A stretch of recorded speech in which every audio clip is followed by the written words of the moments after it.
નમસ્કાર મિત્રો, ગ્રેટ ભાવનગર ચેનલમાં આપનું સ્વાગત છે। જો અમારા વિડીયો ગમતા હોય તો વિડીયોને લાઇક કરજો, મિત્રો સાથે શેર કરજો અને અમારી ચેનલ સબસ્ક્રાઈબ કરજો।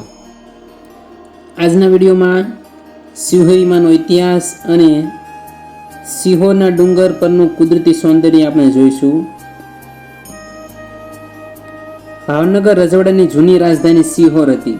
આ શિહોર સિંહપુર તરીકે પ્રખ્યાત હતું। શિહોરની મધ્યમાં ડુંગર પર બિરાજમાન અને લાખો ભક્તોની આસ્થાનું કેન્દ્ર એટલે શિહોરીમાનું મંદિર। શિહોરીમાના મંદિર પરિસર ઉપરથી સમગ્ર શિહોર શહેર અને તેની આસપાસનો વિસ્તાર દ્રષ્ટિગોચર થાય છે।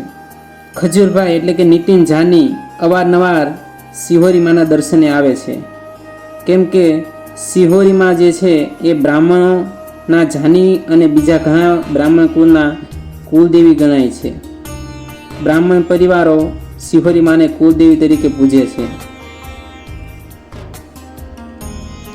શિહોર શહેર અને તેનો પ્રાકૃતિક નજારો માણવાનું અપ્રતિમ સ્થળ એટલે શિહોરી માતા મંદિર। શિહોરી માના મંદિર પરિસર ઉપરથી સમગ્ર શિહોર શહેર અને તેની આસપાસનો વિસ્તાર દ્રષ્ટિગોચર થાય છે। આસપાસ રહેલી હરિયાળી આંખોને ગમી જાય એવી છે। ભાવનગરથી 20-25 કિલોમીટરના અંતરે આવેલું શિહોર કુદરતી સૌંદર્ય ધરાવતું સ્થળ છે। પ્રાચીન ઇતિહાસ પણ શિહોરનો ભવ્ય છે। એમ કહેવાય છે કે બાજીરાવ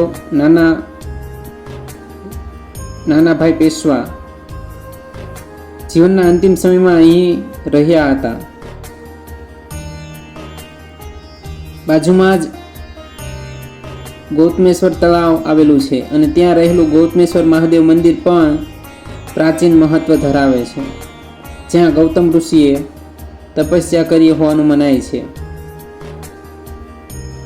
શિહોર ઐતિહાસિક વારસો ધરાવતું સ્થળ છે અને જો શિહોરમાં ઉત્ખનન કરવામાં આવે તો પ્રાચીન અવશેષો મળે એમ પણ ઘણા ઇતિહાસકારો કહે છે। શહેર હોવા છતાં અહીંથી તમે જુઓ તો પ્રાચીન સમયના જૂના જમાનાના નળિયાવાળા મકાનો તમને વધારે જોવા મળશે। 400થી 500 જેટલા પગથિયા ચડી માના મંદિરે પહોંચાય છે। શિહોરી માતાના મંદિર સાથે જુદી જુદી માન્યતાઓ જોડાયેલી છે। કુહિલવાડના ગોહિલો મારવાડથી આવ્યા અને શિહોરમાં વસ્યા ત્યારે તેઓએ તેમના કુલદેવીના સ્મરણાર્થે આ ડેરી બનાવી હોવાનું મનાય છે। મહારાજા તખ્તસિંહજીએ આ જગ્યાએ ડેરી પછી મંદિર બંધાવ્યું એમ પણ કહેવાય છે। એ સમયે આ મંદિર સિંહપુરી માતા તરીકે ઓળખાતું હતું। લોકવાયકા મુજબ જાની કુટુંબની દીકરીના લગ્ન ભટ્ટ કુટુંબના યુવાન ગજાનન સાથે થયા હતા। 7 શેરીના ચોરા પાસે 3-4 જુવાનિયા બેઠા હતા અને ગજાનનના પત્ની ઘરની ઓસરીમાં દોણામાં દહીં વલોવતા હતા। ત્યારે એક જુવાનિયાના શબ્દ સાંભળી ગજાનને પત્નીનો ચોટલો, નાક અને કાન કાપી નાખ્યા હતા। આ વાતને લઈ ખડગો ખેંચાયા, મારામારી અને કાપાકાપી થઈ।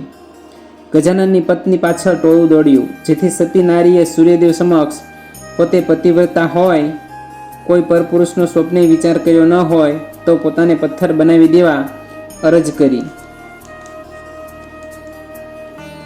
તરત જ પવનનો સુસવાટો આવ્યો અને સતી નારી પવનમાં અલોપ થઈ ગઈ અને ત્યાં એક પથ્થર માત્ર રહ્યો અને બ્રાહ્મણોએ તેની પૂજા કરવાની શરૂ કરી। કાળક્રમે બ્રાહ્મણો ઉપરાંત 18 વર્ણના લોકો શિહોરી માતાના આસ્થા અને શ્રદ્ધાનું સ્થાન બની ગયા છે।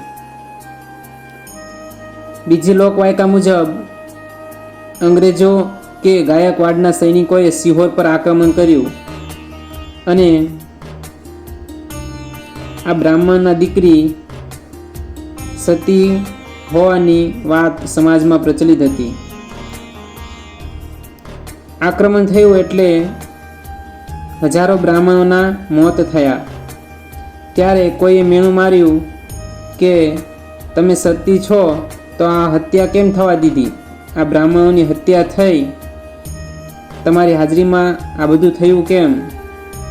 પોતાના સતીત્વ પર આંગળી ચીંધાણી મેણું માર્યું એટલે એ બ્રાહ્મણની દીકરી અહીંયા ડુંગર પર આવી ગયા અને પથ્થર થઈ ગયા એવું પણ કહેવાય છે.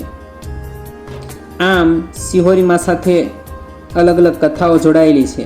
સત્ય કથા જે હોય તે, પરંતુ સિહોર અને ભાવનગર પંથક જ નહીં પણ સમગ્ર ગુજરાતના બ્રાહ્મણો અને 18 વર્ણના લોકો સિહોરી માના પરચાઓ, તેમના ચમત્કારોથી તેમને આસ્થા અને શ્રદ્ધાનું કેન્દ્ર માને છે.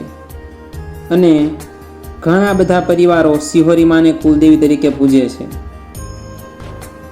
પુત્ર પ્રાપ્તિ માટે પણ લોકો સિહોરી માની માનતા રાખે છે અને પુત્ર પ્રાપ્તિ થાય એ પછી શ્રદ્ધાળુઓ માતાના દર્શને આવે છે અને કુલદીપકના ફોટા માતાજીના સ્થાનકે મૂકે છે.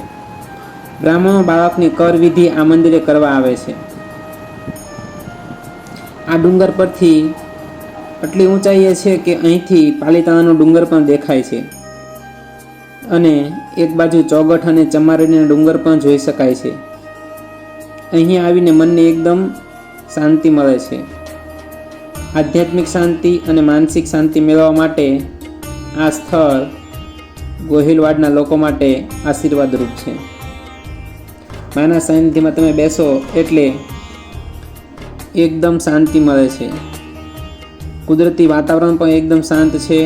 ચારે તરફ હરિયાળી, ડુંગરાઓ, શહેરનો અલૌકિક નજારો તમે જોઈ શકો છો.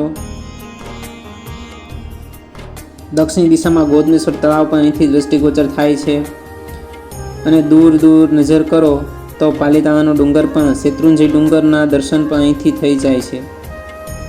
વીકેન્ડમાં ભાવનગરવાસીઓ ચોમાસાની સિઝનમાં ખાસ આ સ્થળની મુલાકાત લે છે. સિહોરના નવનાથના દર્શન કરવા જ્યારે શ્રાવણ માસમાં લોકો આવે છે ત્યારે અહીં પણ અચૂક આવે છે, કારણ કે અહીંથી સમગ્ર સિહોરનો નજારો જોઈ શકાય છે. આ બાજુ જે ડુંગરાઓ દેખાય છે એ ડુંગરાઓ રાજપરા ખોડિયાર મંદિરની પાછળના ભાગમાં રહેલા છે એ છે. આ તમે જોઈ રહ્યા છો એ ગોતમેશ્વર તળાવ અને પાછળ શેત્રુંજય પર્વત જોઈ શકાય છે. અને એક ચમત્કાર કહી શકાય કે આ ડુંગર પર એક પથ્થર વર્ષોથી પડું થઈ રહ્યો છે, પણ માના પ્રતાપે આ પથ્થર હજી સુધી નીચે પડ્યો નથી. તેને સાંકળથી બાંધી દેવામાં આવ્યો છે, કારણ કે જો એ પડે તો નીચે રહેણાંકી વિસ્તાર છે અને ઘણું મોટું નુકસાન થઈ શકે એમ છે. પણ કુદરતી રીતે જ માના પ્રતાપે જ કદાચ એ પથ્થર હજુ સુધી નીચે પડ્યો નથી અને પોતાની જગ્યાએથી હલ્યો પણ નથી.